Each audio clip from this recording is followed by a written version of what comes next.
It's morning of day 9 of the Grand Enchantment Trail. I just left the Brandenburg Ranger Station campsite, and now I have a 3-mile road walk to get to Aravaipa Canyon because it is permit day. Finally, it finally arrived.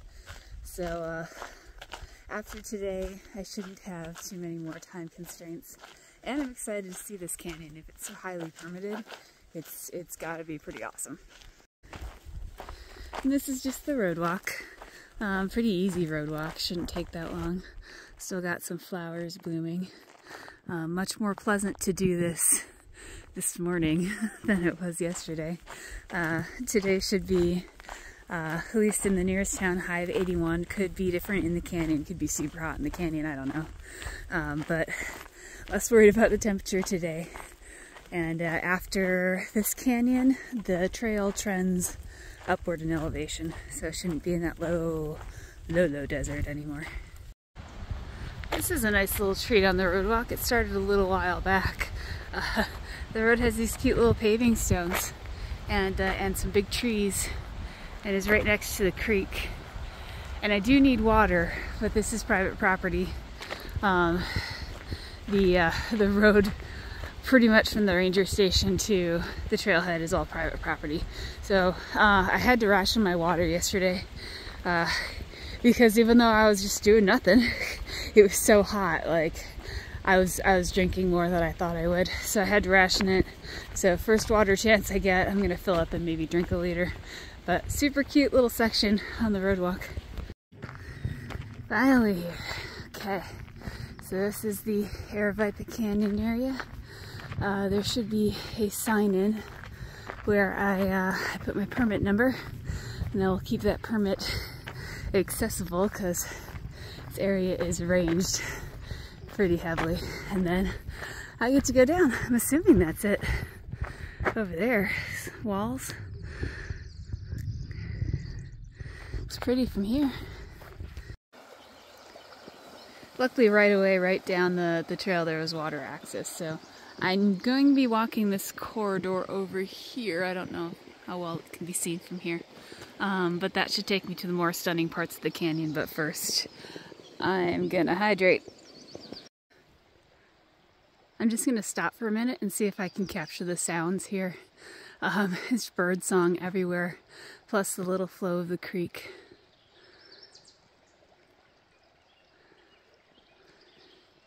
It's really lovely, just a different feel here than what I've been walking through the past couple days.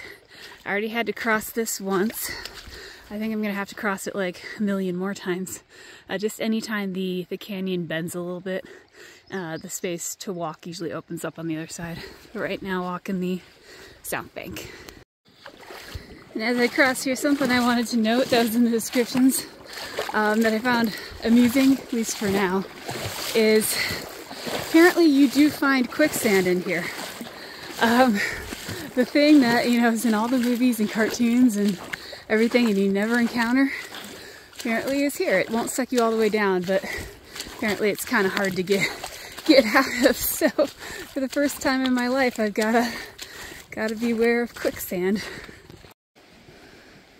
So I have encountered a wild turkey. Couldn't believe my eyes for a while. And then I heard the gobble. Looks upset, but this is narrow, and there's only one place to cross. Maybe I'll just approach him slowly and hope he goes off. Oh, I see. There's a couple other turkeys over here, and I think he's either trying to protect them or court them.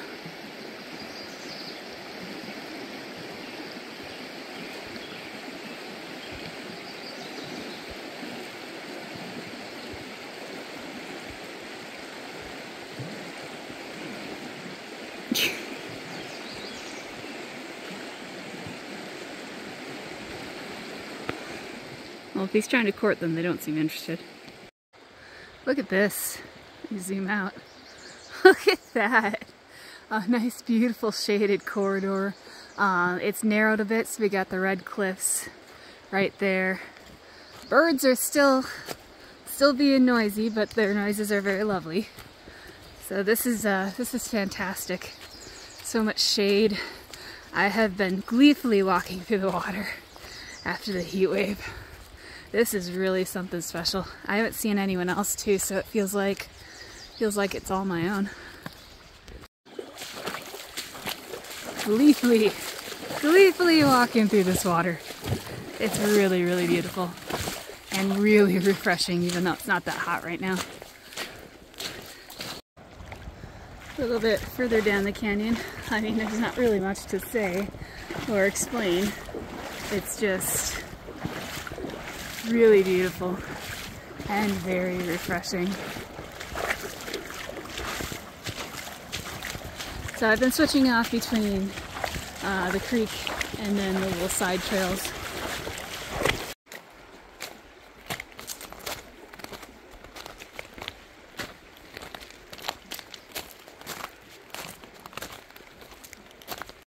Look who I found! And I almost stepped on this little frog down here. Blends right in, especially with all the fluff on him. Taking a break almost halfway through. I'm just going to be in wide zoom for this entire section here because it's the only way to capture it. My gosh, this is one of the most pleasant breaks I have taken on this trail.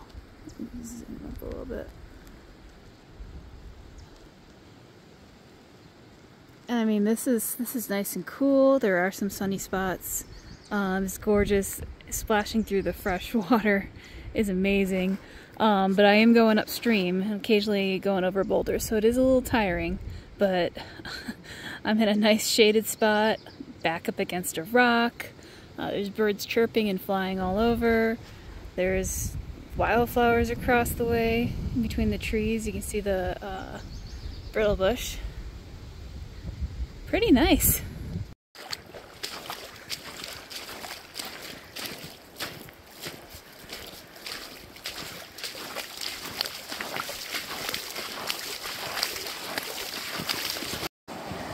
So these have been pretty common in this middle section where it'll almost form this little cascade, and then the cascade actually makes some pretty amazing deep pools here. And you've either got to scramble over the boulders or scramble around the side, but still pretty amazing.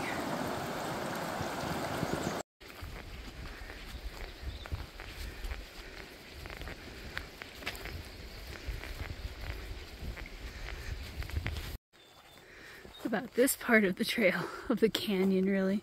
So sometimes there's an actual trail off the canyon, and this one is just lined with fiddlenecks.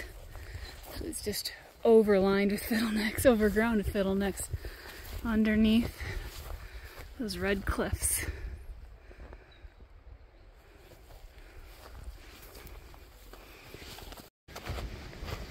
Absolutely pleasant day, both in weather and scenery.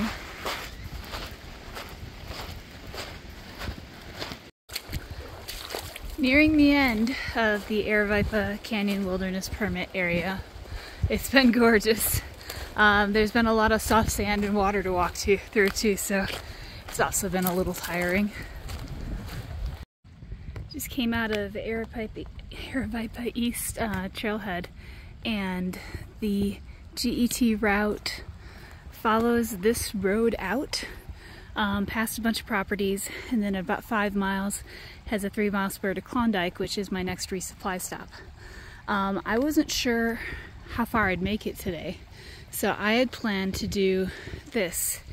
It's an alternate route. There's a sign up here. It's for Turkey Creek, and it's a little bit longer but much more scenic, and I don't have to worry about private property and campsites and such. So I'm gonna take this, and it should be pretty much like a Jeep road for the first couple miles. Then it's some cross-country foot and horse only travel, and then road again. And not too far in is a cliff dwelling. hit the spur to go up to the cliff dwelling. I have to say I am loving this this alternate route so far. It's been on an easy to follow 4-wheel drive road that goes in and out of Turkey Creek, and there are all these nice high walls and shade, and it's been nice so far. So now I'm gonna go play tourist at the cliff dwelling, which is a cliff dwelling of the Salado people. Oh wow, look at this.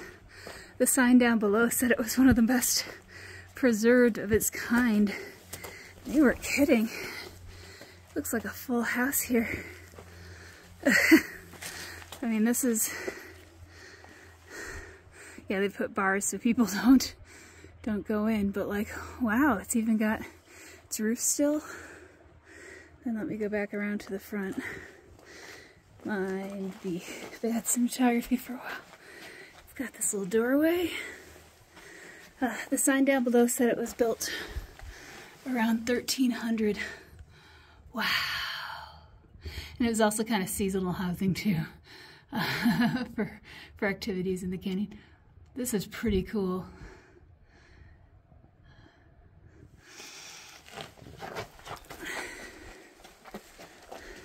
And of course it's a cliff dwelling, so let me wide zoom.